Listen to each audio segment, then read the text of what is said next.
Again, thank you for coming. So this is called Sharing the Spirit of America. So the Sons of the American Revolution are sponsoring this program. All Americans are invited to come together and participate in Sharing the Spirit of America, a program that commemorates the adoption of the Declaration of Independence on July 4th, 1776, and its first public reading that was done on July 8th, 1776. That's why we're here today. So an important aspect of Sharing the Spirit of America is that the reading of the Declaration of Independence will be simultaneous. Each location, nationally and internationally, will read at their own local time, wherever they are, that correlates with 6 p.m. Eastern. So this paper says that apparently they've contacted people all over the world, in all the 50 states, 5 territories, Midway, Wake Island, Europe, Puerto Rico, Virgin Islands. And even this little pamphlet was put out by Sons of the American Revolution in Hawaii. So, Hawaii, as you all know, is our last state. But they're leading the charge for this little reading here. So again, I thank you all for coming, and we can start with, you each have a card, they're in number order. So Anne will be number 1. Declaration of Independence in Congress, July 4th, 1776. The unanimous declaration of the 13 United States of America. When in the course of human events, it becomes necessary for one people to dissolve the political bands which have connected them with another, and to assume among the powers of the earth the separate and equal station to which the laws of nature and of nature's God entitle them. A decent respect to the opinions of mankind requires that they should declare the causes which impel them to the separation. We hold these truths to be self-evident, that all men are created equal, that they are endowed by their Creator with certain unalienable rights, that among these are life, liberty, and the pursuit of happiness, that to secure these rights, governments are instituted among men, deriving their just power from the consent of the governed, that when any form of government becomes destructive to these ends, it is the right of the people to alter or abolish it and to institute new government, laying its foundation on such principles and organizing its power in such form as to them shall seem most likely to affect their safety and happiness. Prudence indeed will dictate that governments long established should not be changed for light and transient causes, and accordingly all experience hath shown that mankind are more disposed to suffer, while evils are sufferable, than to right themselves by abolishing the forms to which they are accustomed. But when a long train of abuses and usurpations, pursuing invariably the same object, evinces a design to reduce them under absolute despotism, it is their right, it is their duty, to throw off such government and to provide new guards for their future security. Such has been the patient sufferance of these colonies, and such is now the necessity which constrains them to alter their former system of government. The history of the present King of Great Britain is a history of repeated injuries, usurpations, all having in direct object the establishment of an absolute tyranny over these states. To prove this, let the facts be submitted to a candid world. He has refused his assent to laws, the most wholesome and necessary for the public good. He has forbidden his governors to pass laws of immediate and pressing importance, unless suspended in their operation, till his assent should be obtained. And when so suspended, he has utterly neglected to attend to them. He has refused to pass other laws for the accommodation of large districts of people, unless those people were to relinquish the right of representation in the legislature, a right inestimable to them and formidable to tyrants only. He has called together legislative bodies at places unusual, uncomfortable, and distant from the depository of their public records for the sole purpose of fatiguing them into compliance with his measures. He has dissolved representative houses repeatedly for opposing with manly firmness his invasions on the rights of the people. He has refused for a long time, after such disillusions, to cause others to be elected, whereby the legislative powers, incapable of annihilation, have returned to the people at large for their exercise, the state remaining in the meantime exposed to all the dangers of invasion from without and convulsions within. He has endeavored to prevent the population of these states, for that purpose obstructing the laws for naturalization of foreigners, refusing to pass others to encourage their migrations hither, and raising the conditions of new appropriations of lands. He has obstructed the administration of justice by refusing his assent to laws for establishing judiciary powers. He has made judges dependent on his will alone for the tenure of their offices and the amount and payment of their salaries. He has erected a multitude of new offices and sent hither swarms of officers to harness our people and eat out their substance. He has kept among us in times of peace standing armies without the consent of our legislature. He has affected to render the military independent of and superior to the civil power. He has combined with others to subject us to a jurisdiction foreign to our Constitution and unacknowledged by our laws, giving his assent to their acts of pretended legislation.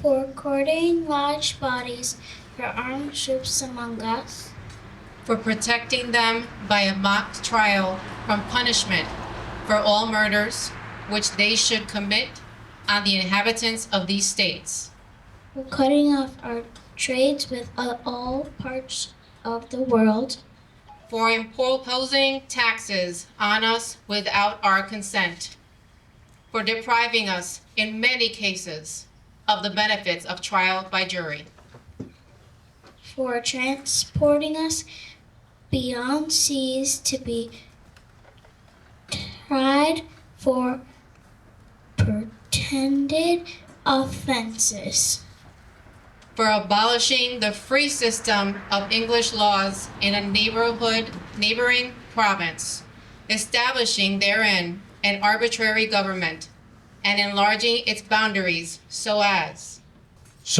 to render it at once an example and fit instrument for introducing the same absolute rule unto these colonies, for taking away our charters, abolishing our most invaluable laws, and altering fundamentally the forms of our government, for suspending our own legislatures and declaring themselves invested with power to legislate for us in all cases whatsoever. He has abdicated government here by declaring us out of his protection and waging war against us. He has plundered our seas, ravaged our coasts, burnt our towns, and destroyed the lives of our people. He is at this time transporting large armies of foreign mercenaries to complete the works of death, desolation, and tyranny, already begun with circumstances of cruelty and perfidy scarcely paralleled in the most barbarous ages, and totally unworthy of the head of a civilized nation. He has constrained our fellow citizens taken captive on the high seas to bear arms against their country, to become the executioners of their friends and brethren, or to fall themselves by their hands. He has excited domestic insurrections amongst us, and has endeavored to bring on the inhabitants of our frontiers, the merciless Indian savages, whose known rule of warfare is an undistinguished destruction of all ages, sexes, and conditions. In every stage of these oppressions, we have petitioned for redress in the most humble terms. Our repeated petitions have been answered only by repeated injury. A prince whose character is thus marked by every act which may define a tyrant is unfit to be a ruler of a free people. Nor have we been wanting in attentions to our British brethren.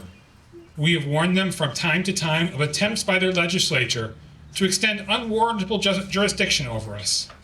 We have reminded them of the circumstances of our emigration and settlement here. We've appealed to their native justice and magnanimity, and we have conjured them by ties of our common kindred to disavow these usurpations, which would inevitably interrupt our connections and correspondence. They too have been deaf to the voice of justice and our consanguinity. We must therefore acquiesce in the necessity. This denounces our separation and hold them as we hold the rest of mankind, enemies in war and in peace, friends.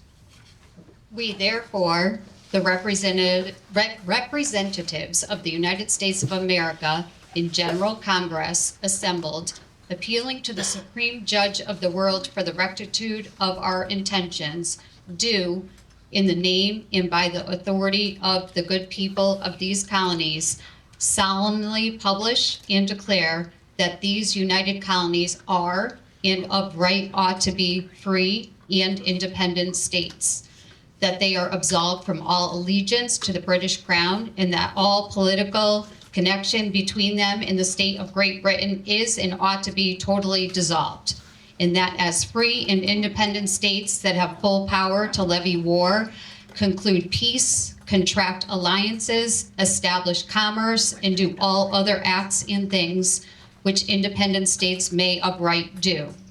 And for the support of this declaration, with a firm reliance on the protection of divine providence, we mutually pledge to each other our lives, our fortune, and our sacred honor. This is the signatures of the original declaration. There were 56 signatures from the state of Georgia. Was Button, Gwinnett, Lyman Hall, George Walton. From North Carolina, William Hooper, Joseph Hughes, John Penn. From South Carolina, Edward Rutledge, Thomas Hayward Jr., Thomas Lynch Jr., Arthur Middleton. From Maryland, Samuel Chase, William Paca, Thomas Stone, Charles Carroll of Carrollton. And from Virginia, George Wythe, Richard Henry Lee, Thomas Jefferson, Benjamin Harris, Thomas Nelson Jr., Francis Lightfoot Lee, and Carter Braxton. And continuing the signatures from Pennsylvania, Robert Morris, Benjamin Rush, Benjamin Franklin, John Morton, George Clymer, James Smith, George Taylor, James Wilson, George Ross, and from Delaware, Cesar Rodney, George Reed, Thomas McKean. From New York, William Floyd, Philip Livingston, Francis Lewis, Lewis Morris. From New Jersey, Richard Stockton, John Witherspoon, Francis Hopkinson, John Hart, and Abraham Clark. New Hampshire, Matthew Thornton, Josiah Bartlett, William Whipple. Massachusetts, Samuel Adams, John Adams, Robert Treat Payne, Eldridge Jerry, John Hancock. Rhode Island, Stephen Hopkins, William Ellery. Connecticut, Roger Sherman, Samuel Huntington, William Williams, and Oliver Wolcott. Thank you all for showing up. I really appreciate it. In December, we're having the Wreaths Across America event, so please save your time on that. It'll be the 19th, I think, this year. There'll be some more announcements, but that's another great community event that we hold here. Thank you for Thank you.